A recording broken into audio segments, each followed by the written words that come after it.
Welcome to the African News Review podcast, where we cut through the noise and get to the truth. I am your host, Adesoji Iginla, and each week we are here to challenge the biases, prejudices, and misinformation in the Western press about Africa. Using historical context and contemporary insights, we set the record straight and reclaim the narrative. Tune in every Sunday at 12 p.m. Eastern as we uncover the real stories and reshape the conversations about Africa. This is the African News Review podcast, reclaiming Africa's narrative, one story at a time. Good day.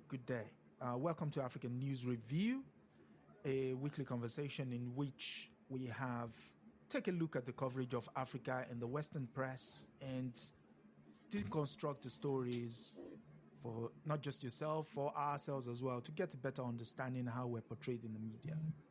I am your host, Adesoji Iginla, and with me, as usual, is a journalist, publisher of Black Star News, a broadcaster, WBAI, New York Radio. He teaches African history at John Jay College and holds a degree in journalism, economics, and from Columbia and Syracuse University, respectively. He's currently seeking his PhD at Howard University. His book, Manufacturing Hate, How the Western Media Inspired this African News Review. I speak no other than of my comrade, Milton Allimadi, and welcome to African News Review.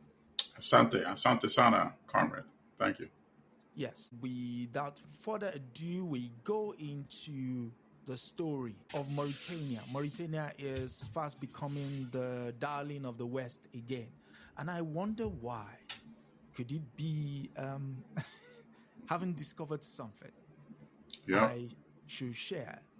And I'm looking to, wait a second. Here we go. Yes. And the first story comes from the Times, the UK Times, which says, President Ghazouani ends decades of turbulence. Mauritania has found natural gas and he is exacting his price, the lead says. The story goes in, the pool of the deserts remains strong in Mauritania, large and mostly empty Islamic republic between the Atlantic and the Sahara. After independence in 1960, its first council of ministers took place under a tent. Wow. The racism there. A few days ago, its eminent writer mused that his country's elite dreams of sands and palm trees, not Paris or London. Oh, God. But the man at the top thinks things differently. President Mohamed Ould Ghazouani, former army chief who imposed calm after decades of turbulence, has found the world needs Mauritania and is exacting his price. And I go for that. That's the man in question. And that is the landscape of Mauritania with an iron ore freight train going, as usual, to the coast. We wonder what they're taking. Mauritania recently discovered gas resources, which will come on stream next year, tripling the annual growth of an economy that is smaller than that of Mauritius, from 4% to 14%, according to the IMF. What's your initial take, sir? Well, they're talking what? Money, right? Yes. Money and resources. Yes. It's the continuation of the scramble for Africa. Mm-hmm. But obviously they can't describe it as the scramble for Africa. But you just have to listen to what is being written, what is being said in the article. And if you are looking at it from an African perspective, which is, of course, the most important, if an American is reading an article describing anything about the United States, they're not going to look at it from an Egyptian perspective or a South African perspective or a Nigerian perspective. Correct? Correct, yeah. If a Briton is reading something describing Britain, they're not going to look at it from a Haitian perspective. Fact. Or a South Sudanese perspective. No, or a Rwanda perspective, you see? And that's the problem with us. You know, we read things from a European perspective, written by Europeans.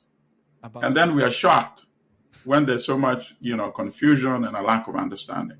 So the first basic thing that every African must do is to read things written by outsiders about Africa from an African perspective. So the first thing you pay attention to, what are they saying in the beginning?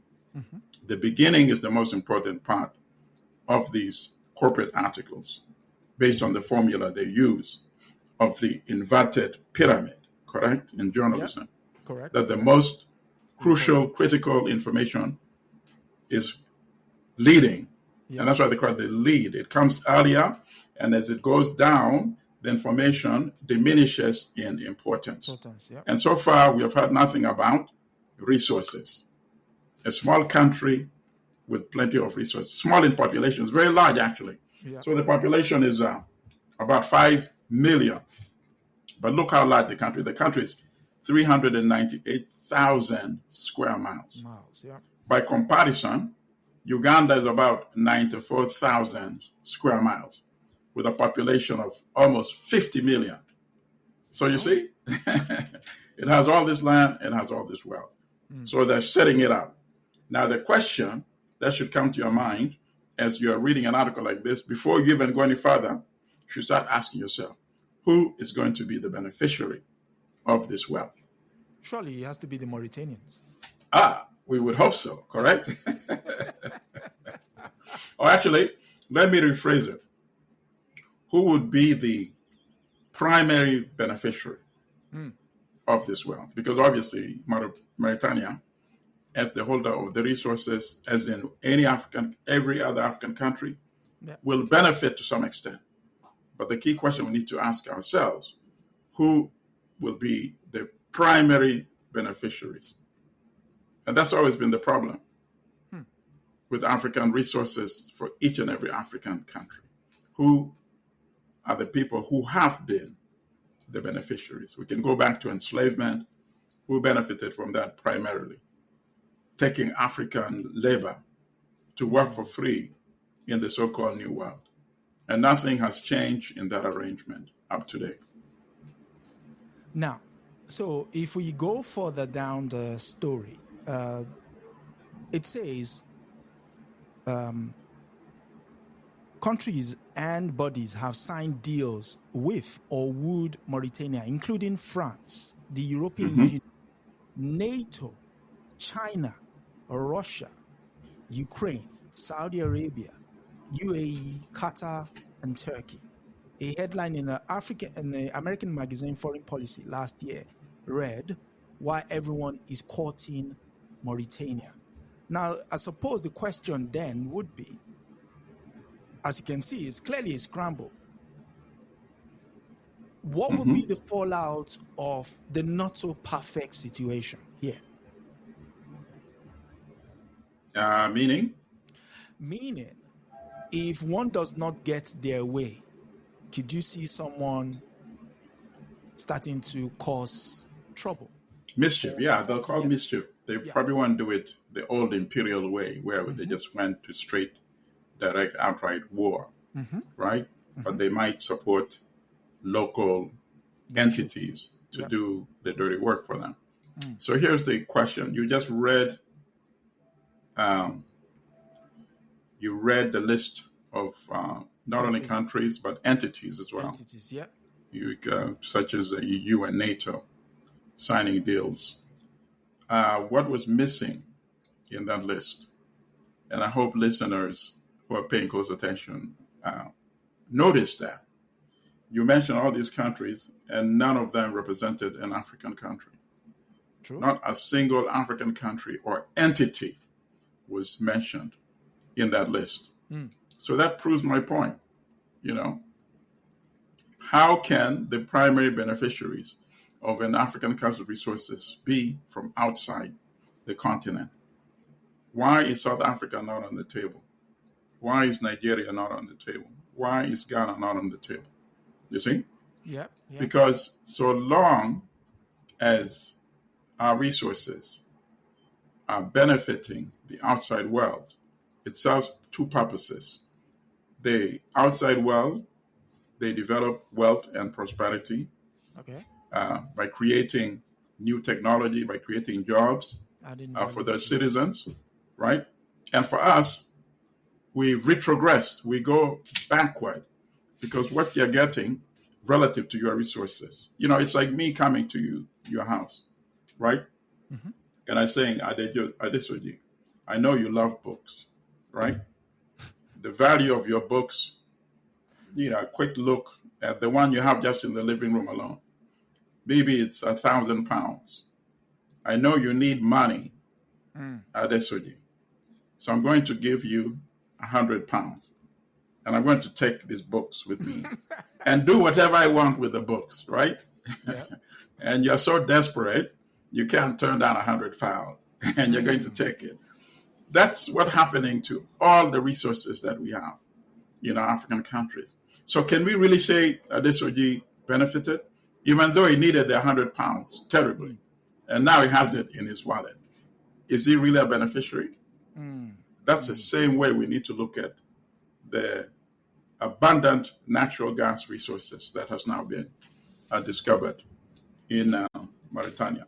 And that is the way we need to look at all the resources that each and every African country has.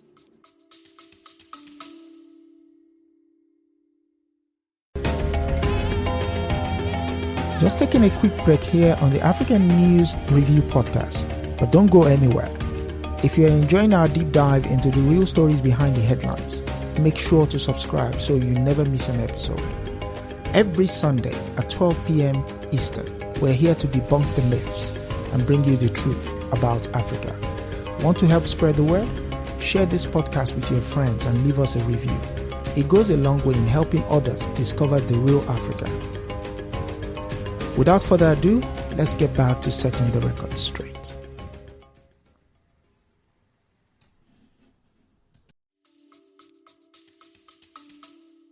So one final question on this story. Mauritania sits in the so-called Cool Belt. But funny enough, Mauritania hasn't suffered any incursion from the Islamists, as they would say. Right. And the reason I say that is there is a very, I don't even know how to put it. The best way is to read it. Okay. So it says, where is it? Yes, here. The US, France, and the UN all failed to subdue, so they're talking about the insurgents now. All failed to subdue them and largely withdrew from the region known as the Sahel.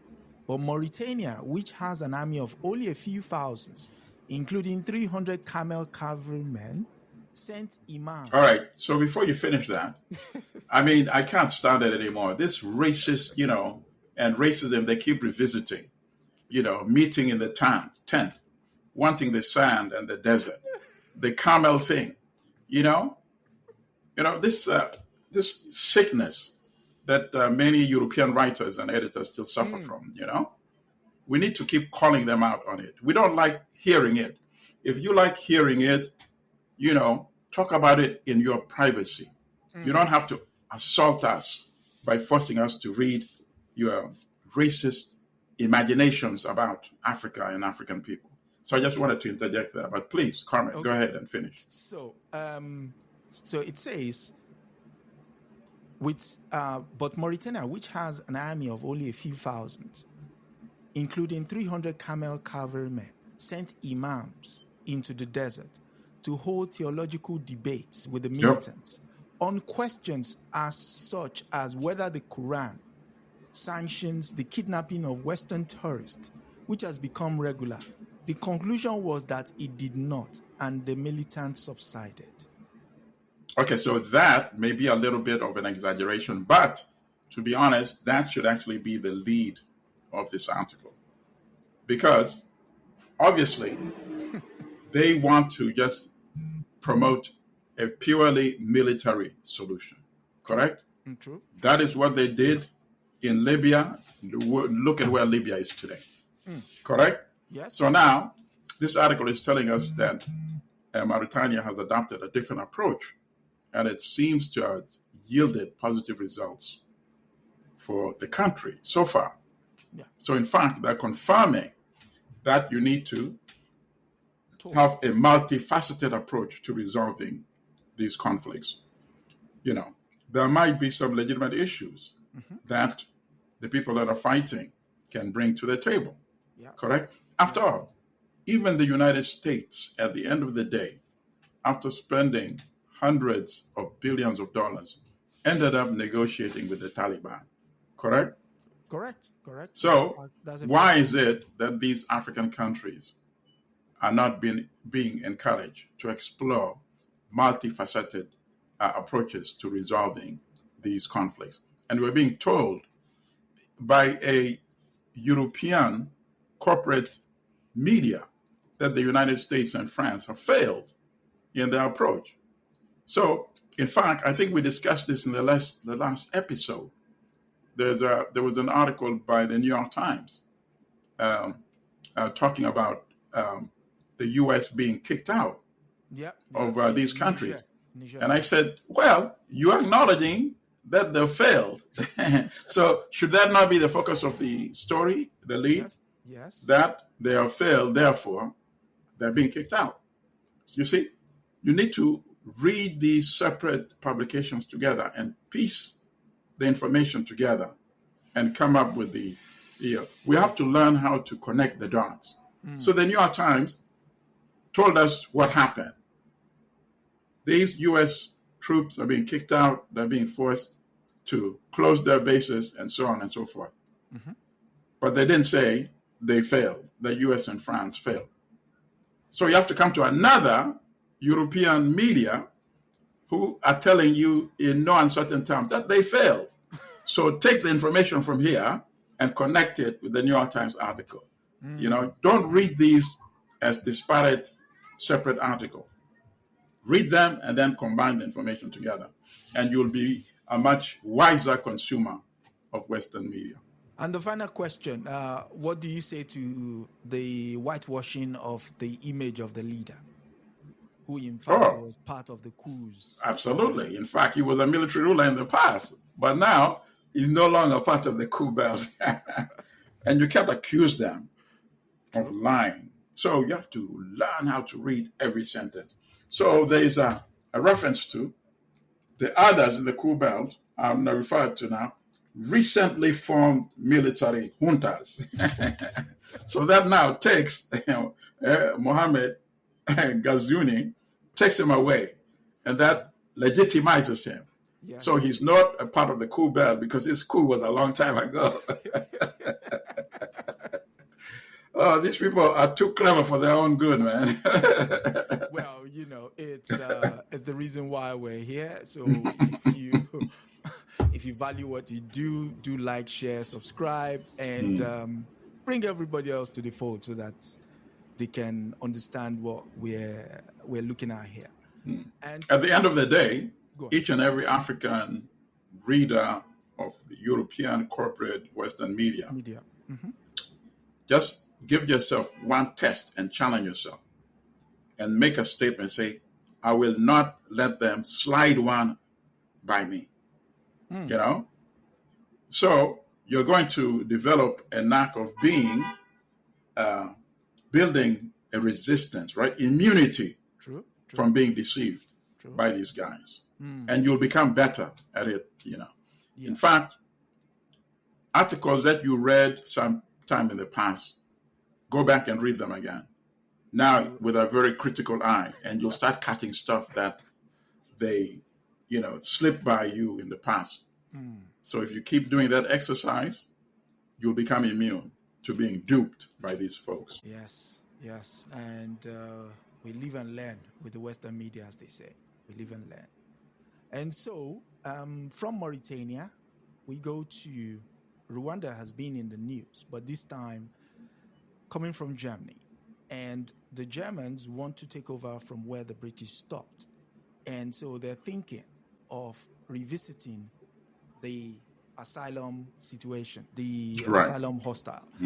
Again, this news comes from the Times, which was the previous paper that gave us that story on Mauritania. So the headline reads, "Let's send asylum seekers to Rwanda," says Germany migration chiefs. After Soligen's knife killings, Berlin looks to Kigali hostel that is ready and waiting after Labour government ditches 700 million Tory plan, the Tory being the Conservatives in the UK. So Germany's migration commissioner has proposed sending migrants to Rwanda, where facilities prepared for Britain's now scrapped deportation deal are sitting empty. Joachim Stamp, a Free Democrat Party member of Chancellor Olaf Scholz's governing coalition, said the scheme will target refugees crossing the European Union eastern border. That is the key sentence there.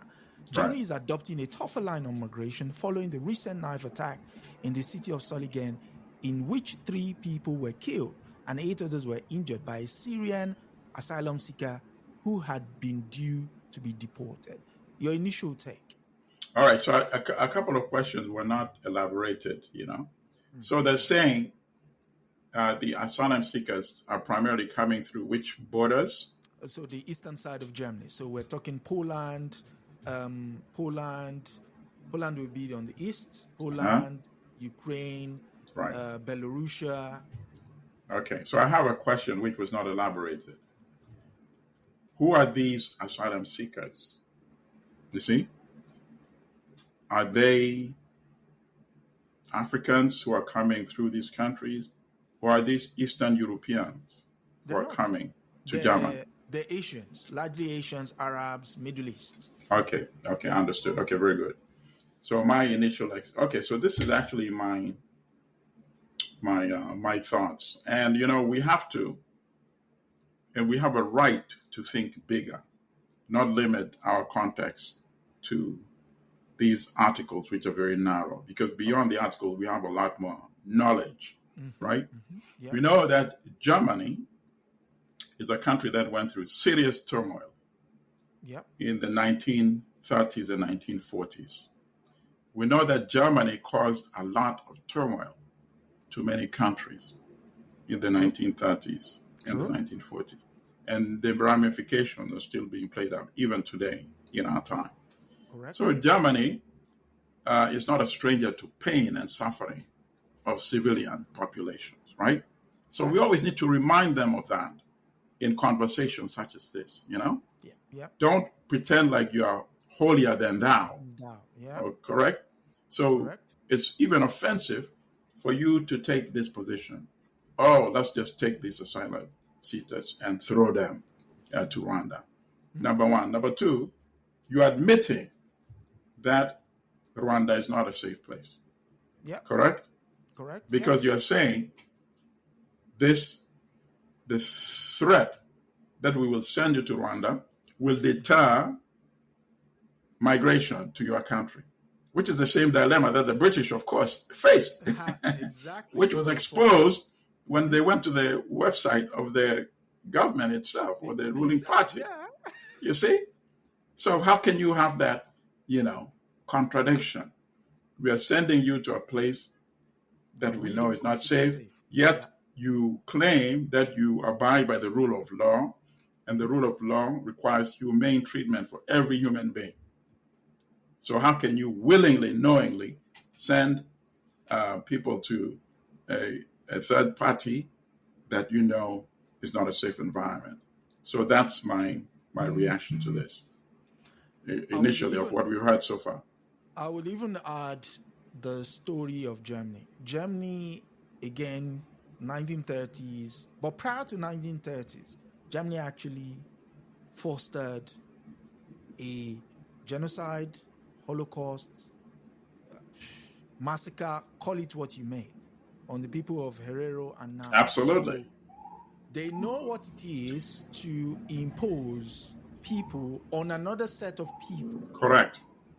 And so you know what Rwanda is about.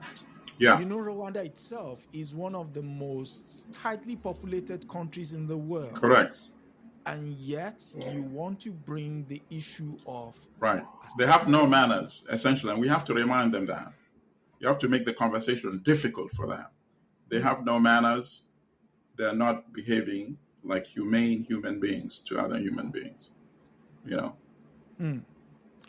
Because I was, when I was preparing for this, I came across this book, The Kaiser's Holocaust. Yes. And I'll just read the blurb at the back, which says, on May 12, 1883, the German flag was raised on the coast of southwest Africa, modern Namibia. When the indigenous people, the Herero and the Namas, resisted, Germany launched a war of extermination. It ended with the construction of concentration camps, in which prisoners were systematically worked and starved to death. Years later, the soldiers and bureaucrats who had administered the camps and the racial theories that inspired them will play a crucial role in the formation of Nazism. Absolutely. So, again, history is not silent. It is there. You only have to recall it to see like you said earlier, connect the dots. Yep, connect the dots. And then we can ask them questions that make them cringe and think twice before they completely lose their manners and they start talking to other human beings in such a condescending and offensive way. Okay, that said, now is the question of our next story is one of love or someone who has fallen out of love. And for that, we go to a British publication, The Spectator. And the title of this story is How Africa Fell Out of Love with France. And it says, on Wednesday last week, a new Gabon military junta installed itself. This is from late last year. Right. Having ousted President Ali Bongo, whose family had ruled the country since 1967. Just 2 days earlier, the French President Emmanuel Macron gave a speech to his ambassadors in which he spoke of an epidemic of purchase, in which was formerly France's greatest sphere of political colonial influence. There has been 6 coups in Francophone sub-Saharan Africa in 3 years: Mali, Chad, Guinea, Burkina Faso, Niger, and now small but weighty nation of Gabon. France's whole policy is on the skids, and there will be trepidation in other palaces, presidential palaces, such as those of 90-year-old Paul Biya in Cameroon and 79-year-old Denis Sassou Nguesso in Congo. Your initial thoughts? All right. So, first of all, I go back to the headline. My question would be, since when was Africa in love with France? First of all, you know? You're such a party pooper. How Africa fell out of love with France. You see how deceptive, this is? So even though the article itself may now appear critical that the French approach now has its major problems, correct? Yeah. It makes it appear as if this is something new. And it tries to exonerate all the previous crimes in this lopsided relationship. Okay. As if it was fine, this relationship was beneficial to both parties until very recently, as a consequence of the recent fallout, Africa now does not love France. So you see, so I go back to compatriots who are watching, listening to us. Don't let them slip anything past you. Read every sentence very carefully.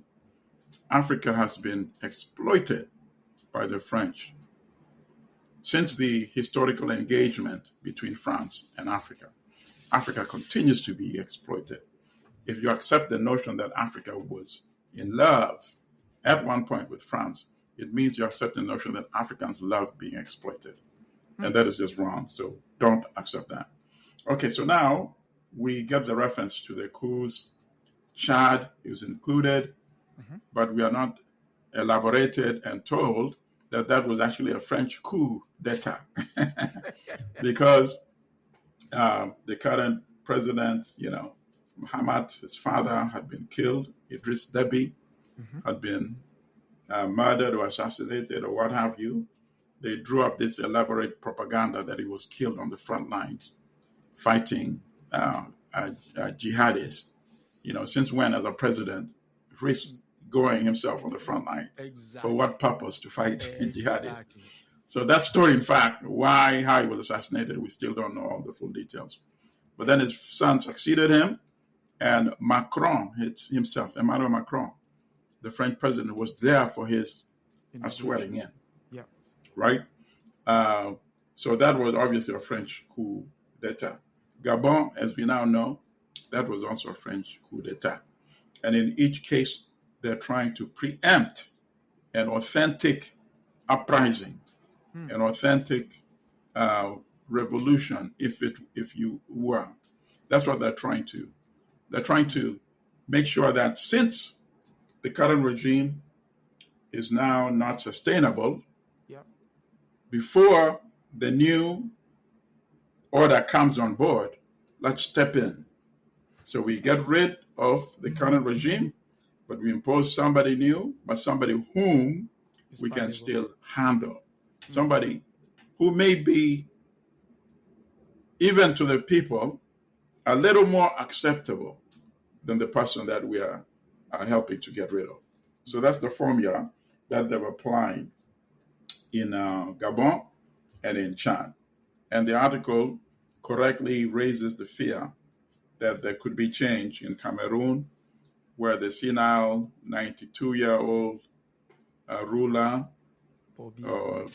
in quotations, of course, who lives in a Swiss hotel, is possibly going to face a similar outcome, a similar demise in Cameroon, and that is Paul Biya, of course. And they also mentioned Susu Nguesso of Congo, formerly known as Congo Brazzaville, yeah. Across from Congo, what was known as Congo Kinshasa, now Democratic Republic of Congo. So yeah, that's the setup that the article so far has introduced in the story. Okay, and I continue. What Macron did not say was that a common feature of most of this overthrow was an anti-French sentiment, nor did anyone expect him to acknowledge what is stated widely. That is the end of Francafrique, and with the long-delayed end of France's imperial adventure. Largely corrupt regimes saw their leaders, family, and descendants maintained in power by benevolent French diplomatic, financial, and military agreements. African leaders could siphon off wealth to French banks and property investments, access high-level Parisian medical facilities, and remain confident of their invulnerability because of the presence of French troops garrisons.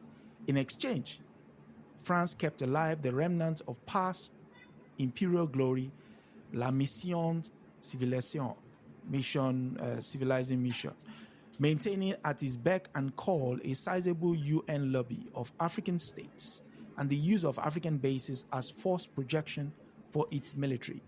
French companies enjoy privileged access to raw materials and regional economies. European states, including the EU collectively and the West in general, were happy to go along with this settlement while the benefits accrued, among them the stable regime that kept lead on immigration to Europe. But this is the last part. Needless to say, such a neo-colonial state of affairs was not a good look, which is why all French presidents since François Mitterrand pretended to want to cut the Francafrique umbilical cord, including Macron himself, since he came to power in 2017. But the benefits were all too bountiful, not least for corrupt local leaders such as Bongo and his clan.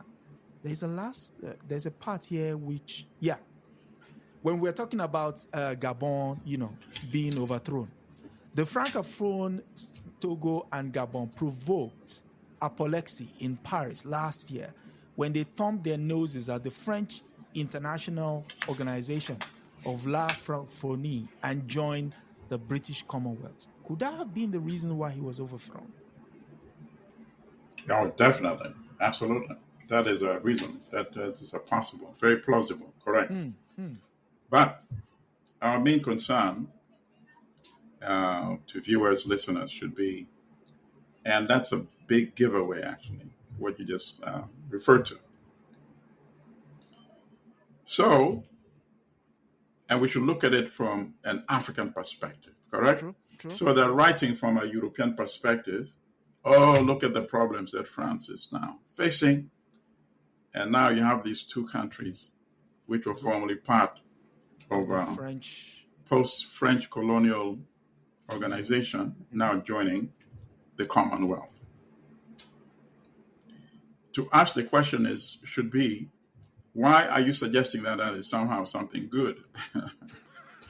Right? True. That two African countries are running to another European-controlled, initiated organization. I can tell you that it was, and this is something you can even surmise. You don't have to have the evidence in front of you. You see? Yeah. I can tell you that after Ghana became independent in 1957, the first of the British Empire, the colonies in Africa, to decolonize. I can't imagine then Nkrumah was sitting there the first day of independence in his office. He's reflecting and he's saying, you know what? What are some of the first things I should do? Create the British Commonwealth. No.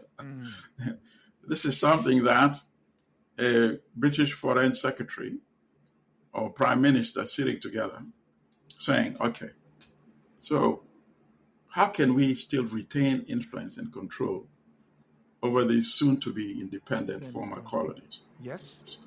The British Commonwealth. Why? So that is as much a colonial, neo-colonial entity as the French one that you are just deriding right now. And yet you are saying it should be okay that two former French African colonies are running to the Commonwealth. That's supposed to be something good. And if any reader somehow missed that, then you still need to do more homework in terms of how to prevent these people from slipping things past you. Sometimes they talk about things, boom, boom, boom, and then they slip something and continue, boom, boom, boom. But that one sentence is possibly much more important than 10 previous sentences, you see? And, sister and brother, don't worry. If you're not there yet, eventually you will get there. And they won't slip stuff like this past you. So you're saying France should really be worried that Togo and Gabon now has crossed over and should try as much as possible to prevent others doing such a thing. That would mean less French influence and more British influence. Right. But from an African point of view, where does that put us? From an African point of view, if their choice is not to be an independent country like Burkina Faso under Thomas Sankara, then we need to continue working to have leaders such as Thomas Sankara. We don't need a leader who wants to celebrate that, I'm trading French neocolonialism for British neocolonialism. And that's supposed to be good and acceptable. Not at all. And then the article also has this, Eurocentric, nonsensible notions about the civilizing agenda of the French. Of the French, yeah. What civilization did the French bring? Civilization, you can't civilize by committing massacres against any other human beings. So if you accept that for Europeans to kill Africans, to take their land, their country, their resources, destroy their religion, spirituality, destroy their language, and that is supposed to be civilizing. If we accept that, then obviously it means that we have an illness in our minds. And of course, that illness is colonized minds. So we need to keep working to decolonize our minds, as our good brother, senior writer, Ngugi wa Thiong'o, reminds us in his book, Decolonizing the Mind. And speaking of decolonizing the minds, we go to the first independent black country on earth, the country of Haiti. And Haiti is back in the news People might be wondering why we're talking about Haiti. Haiti is an African country at large. So this news comes from the Associated Press, and the lead reads, the U.S. is considering the creation of a UN peacekeeping operation for Haiti to fight gangs. That's the usual retort. And the lead goes, the U.S. is mulling a UN peacekeeping operation in Haiti as one way to secure funding and staffing for Kenya's led mission deployed to quell gang violence in the Caribbean country, a top U.S. diplomat said Wednesday. Brian A. Nichols, U.S. Assistant Secretary for Western Hemisphere Affairs, spoke hours after the Miami Herald reported that the administration of U.S. President Joe Biden is considering the possibility of a traditional UN peacekeeping operation given the limited funding and equipment available to the current mission. The UN Security Council will ultimately have to vote on a peacekeeping mission, but experts have said it is unlikely it will support one. Note, many Haitians will likely balk at it, given the introduction of cholera and sexual abuse cases that occurred when UN troops were last in Haiti. What do you think? Okay, obviously, first of all, I want to, make it clear that my own position is a bit different from many, progressives who oppose any intervention at all in Haiti. Okay. But I think that is very risky because I think it is easier for people who are outside the country, who are not being impacted by the turmoil, to take that position. I think it's a bit too intellectual, that position. Now, but having said that, it doesn't mean I support an intervention that is led or coordinated by the United States. Of course, I oppose that. So I don't know why there's not a much more serious conversation in having the African Union lead the intervention. And then for the operation to still be funded through the United Nations. If other countries are willing to support an intervention under the auspices of the United Nations because they don't want to be seen as contributing to something that many people regard as a U.S. intervention, which is the current arrangement, even though the physical soldiers are Kenyans. Mm-hmm. Obviously, there's a reason why Secretary of State, Blinken was visiting the other day, and Kenya's president, William Ruto, has not visited yet, or even Kenya's foreign minister, correct? No, yes. So if you need any evidence that this is primarily a U.S. operation, which has been outsourced to Kenya, that was the evidence when the U.S. Secretary of State actually visited and met with the Kenyan commanders. And so when Kenya's old president himself has not yet done that. Yeah. So, obviously, Haiti is under crisis. The president was assassinated in 2021. Then you had a prime minister who did not have any legitimacy. Eventually was eased out when these militias on the streets took control of the airport and all that. Yeah. And the capital is dysfunctional. So people are actually suffering materially. There is a humanitarian crisis, right? Yep. Food, water, healthcare, security of life and property is not there. So, and many countries have been through those phases. And it has taken sometimes help from outside. Europe itself recovered because of intervention by the United States. The Marshall Plan? All of Europe have collapsed. Yeah. And all of Europe would remain in collapse had it not been the U.S. Marshall Plan. So that in itself should give you enough historical context that Haiti deserves assistance from outside. The assistance has to be well articulated. The purpose has to be clear. And I think if it's done in that way, it could be much more successful than the arrangement we have right now, which is Kenya lending its armed forces and security forces on behalf of the United States. I personally would be much more hopeful if this was an African Union-led mission. The African Union would have a special summit of its foreign ministers and hash out a plan and take countries that can provide the police force or the armed force.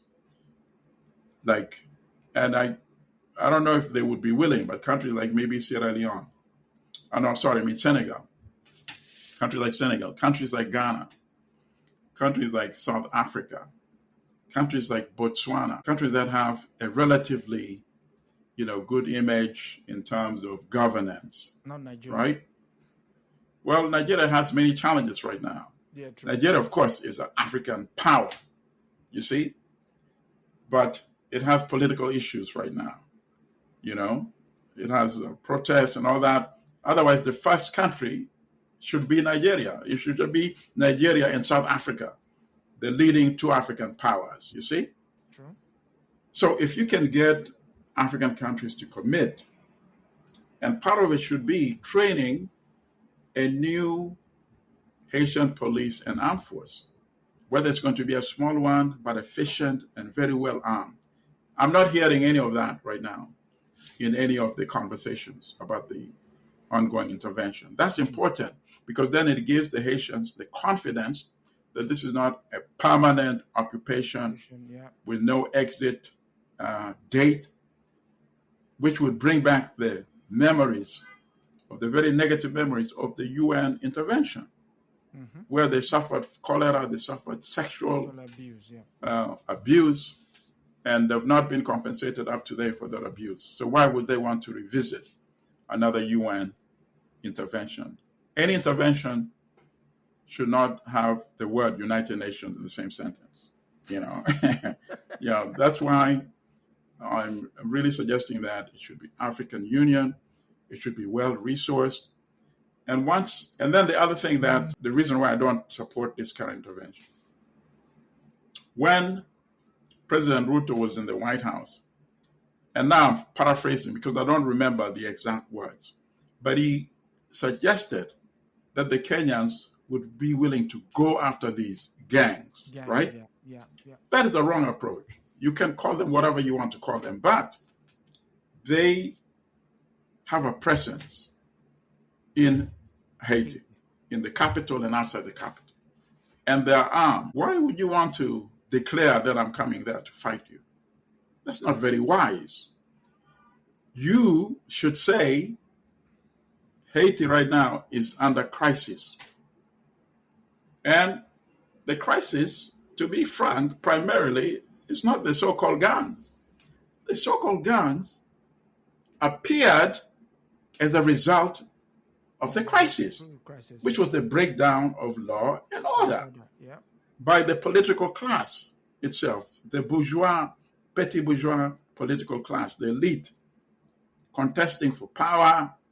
And then you have one of them, getting killed under very questionable circumstances. And there's a void. Why would you be surprised that, quote unquote, gangs under these conditions would emerge? So it would be much wiser to say, Haiti is under crisis. We want everybody to be a part of the solution. So you being referred to like gangs, we want to talk with you. What do you really want? What is your position? You see? Fill them out. And if you can co-opt some of them, so be it. Right? But to say I'm there to destroy, as if that is the only problem, to ignore the corruption that the government itself was involved in, reports of drug dealing by members of government. And now we learned that 3 members of the 9-member transitional commission, which is governing the country, they've now been accused of corruption. Corruption as well, yeah. You see? It's So why should we focus all the criticism against the so-called street gang? That's not fair, and it's not even wise. See? So if I were the commander-in-chief of this operation, this is the approach I would take. You know, what's his name? Barbecue, blah, blah, blah, all of that. Let's meet. Your security is guaranteed in this meeting. All the media will be there, cameras be there, so nobody's going to dupe you and arrest you. Meet in a neutral place, even they have a national stadium, an outdoor meeting where everything can be seen. Yep. You see, engage them. You see, and see where this goes. It has much more chance. We just read an article a few minutes ago about the Mauritania president taking a different approach to engaging the people who are fighting him. They're not fighting him anymore, we are told. So why cannot the intervention force in Haiti explore that option? If it doesn't work at some point, you see it's not going anywhere, then you can adopt a different approach. But declaring from the beginning that I'm coming for you, I don't think that's smart at all. Exactly.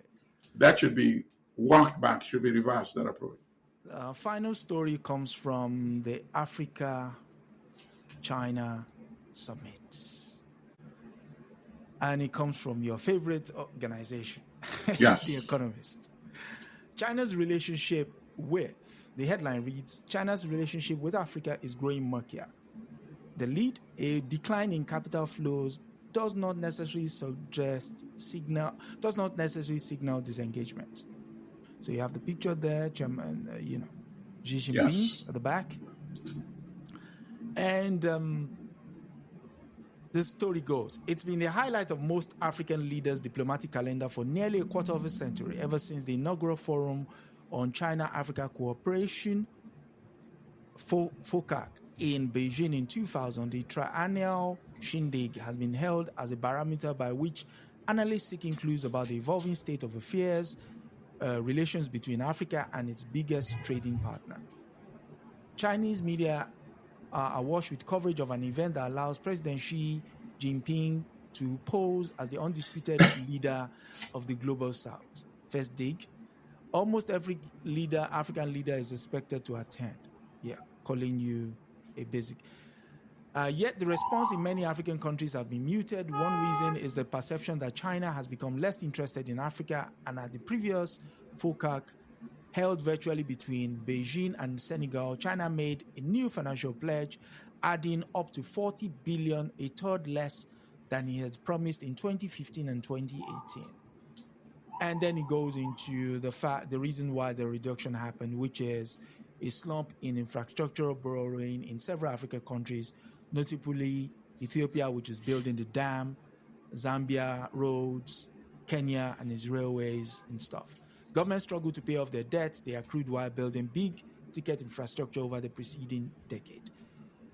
And this is the last part. The relationship is less frenzied than in the 2000s and 2010s, when China state-backed banks funneled billions into African roads, railways, and ports as part of what is known as the Belt and Road Initiative, BR, Mr. Xi's signature foreign policy endeavor. So what do you think this newspaper is trying to gain at?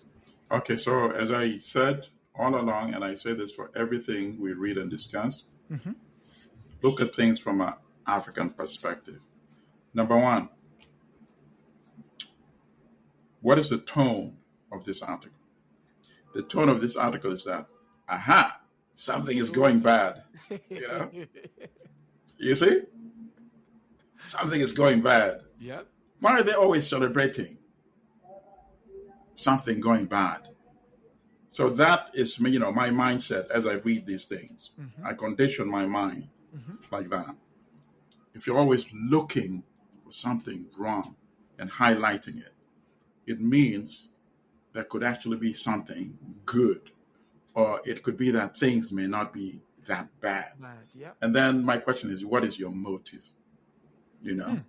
How can I see somebody walking down the street and they trip and they fall, bruise their knee, and that's supposed to be good? I'm chuckling, the guy who was walking so confidently, last week, maybe, a lady well dressed, walking confidently, she would not even say hi to me. Oh, now she fell. She tripped and fell. Am I supposed to laugh at that? Or go and give her a hand and say, are you okay? Okay? Really? Yeah. So why are we not saying, okay, Africa needs resources. So now, instead of 60, China is committing 40 billion.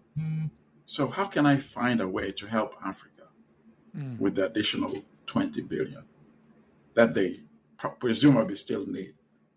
But no. The most important thing to me from a European perspective is, China is giving 20 billion less. Yay! That becomes the focus of my story. You see? So we have to start thinking in those terms to develop the correct attitude of dealing with the people that produce this kind of media and journalism. 40 billion is still 40 billion more than 0 billion, correct? True. 40 billion from China is still 40 billion more than what is not coming from Europe or the West. Or it could also be that their needs are less. The needs are less. The needs are possibly not less, but here's my biggest beef. My biggest beef is that we would not need the 40 billion if the billions that already been deployed had been deployed correctly. And this is where I have issue with China. Very serious issue with China. And for listeners, viewers, you can go to YouTube and listen to the two one, let me recommend one in particular. Africa's Industrialization Challenges. That's the name. By Samir Amin. And he said something which is profound, which the leaders of many African countries will not adhere to. But we as citizens must push them to adhere to. And he said, China will give you whatever amount of money you want, so long as you give them access to the resources. But what you need to do is demand not only money, but demand the technology, the transfer of technology. And that's how you develop, correct? Yes. So now we are still talking about the railways, still talking about the roads, the bridges, ports. That's fine. Why are we not talking about factories to process our raw materials? I know some of that is being done in Zambia right now. Not enough, but there's now a major production plant to produce manufacturers based on Zambia's copper. That needs to be a lot more, and that needs to apply to every African country. So every African country or leader who goes to these summits and come back, the only one who I say has succeeded is one that can come back when he lands to the airport, says, I have a commitment for the production of these 5 factories that's going to turn our cocoa into chocolate, well packaged, that we're going to export to the United States and the EU, because we know they have a very sweet tooth, right? I have a factory commitment that our diamond is going to be cut in our country, is going to be polished, made into those beautiful rings, and then exported as rings, not as these huge chunks of diamond, valuable, very, very valuable, but you only get pennies out of that. This is what these summits should be turned into. I'm tired of hearing that. I have a commitment of building this impressive road, this impressive bridge, this impressive railway. Because you know why? Those are things that you can afford to build yourself. Yeah. Once you start manufacturing using your raw materials. You will not need China to come and build these railways, so these roads, in which case sometimes they bring a lot of their own technicians and laborers anyway. See? So put that relationship to the test. Yes, China, you can become the global leader of the global South, but you've reached a certain level of economic development and prosperity. Yeah. Why should we remain the global South? Why can we not be elevated to the status which you have arrived at? And that can only be done if you help us to industrialize. I don't hear a word about that in the article. At all. China committed to, by this time, 5 years, African countries are going to be at this percentage of industrialization. Nope. By this time, that's the only useful thing that should come out of these summits. But to do that, we need conscious African leaders. Speaking of conscious, and that is what we should demand for. Speaking of conscious African leaders, actually in 1974, a book to the very concept you're preaching was written, titled Black Africa, the economic and cultural basis. Think about that. Of a federated state. And what is he talking about? Industrialization. Yes. Check out the job. You see? Job. And he mapped out a scheme. So you put this book next to Nkrumah's neocolonialism. In the last stage of imperialism. Read them together. You have the business model. I'll just indulge me. I'll read the blurb. In this book, the late Sheikh Anta Diop presents a dynamic and convincing argument for the creation of a unified Black African state. Diop explains why attempts at economic development and cooperation cannot succeed apart from the political unification of Black Africa, and why the freedom of South Africans Blacks can be achieved only with the support of all African states. And it turned out to be right. Fact. When in the case of South Africa, yes, that is what materialized. Yes, He showed how the national and tribal groupings share a common cultural heritage, how linguistic unification is possible, and how the preservation and development of Africa's natural resources could transform the lives of its people. Well, truth is truth, and he's writing from an African perspective because he loved African people. 1974. Think about that, 1974. And Nkrumah's book was 1965. So we've always known what needs to be done. Exactly. Let's insist, if any African leader is not pursuing that approach, they should not be in office. That should be our simple demand. We're entitled to live the life absent impoverishment. So once we know our value and what we deserve, any leader who is not, we can see is not going to deliver that, out. Exactly. And finally, he says, the ultimate aim of unity is the restoration of the historical consciousness of Black and African peoples and the complete recovery of political sovereignty in a post-colonial world. There we go. 1974, I add again. And then we have leaders just gallivanting all the way, holding giant... come on. Our young people, I have confidence in the young people. So just read those two books, but also keep developing your skills of analyzing what they write about us. And then we can be hopeful to transform our countries.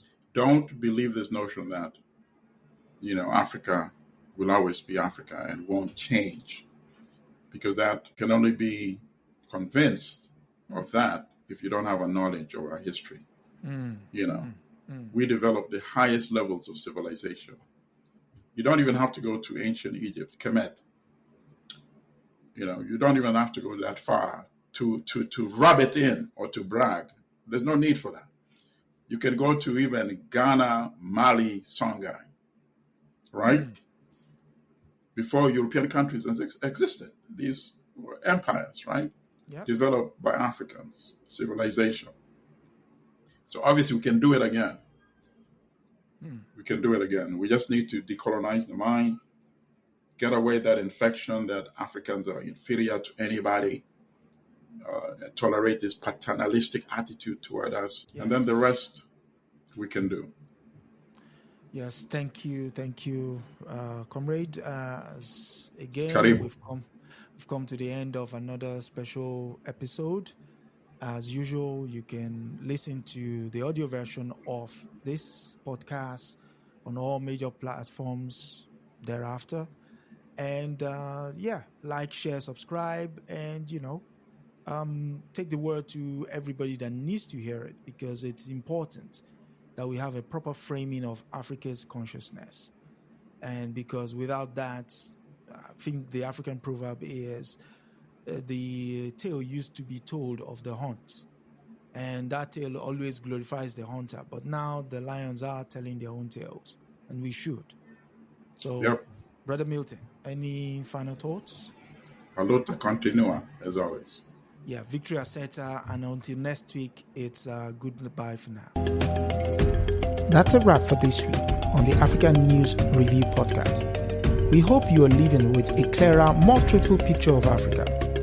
Remember, every story has another side, and we're here to uncover it. Don't forget to join us next Sunday at 12 p.m. Eastern as we continue to challenge the narratives and reclaim Africa's voice.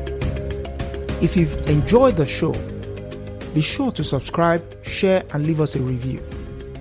Until next time, keep questioning, keep learning, and keep seeing Africa for what it truly is.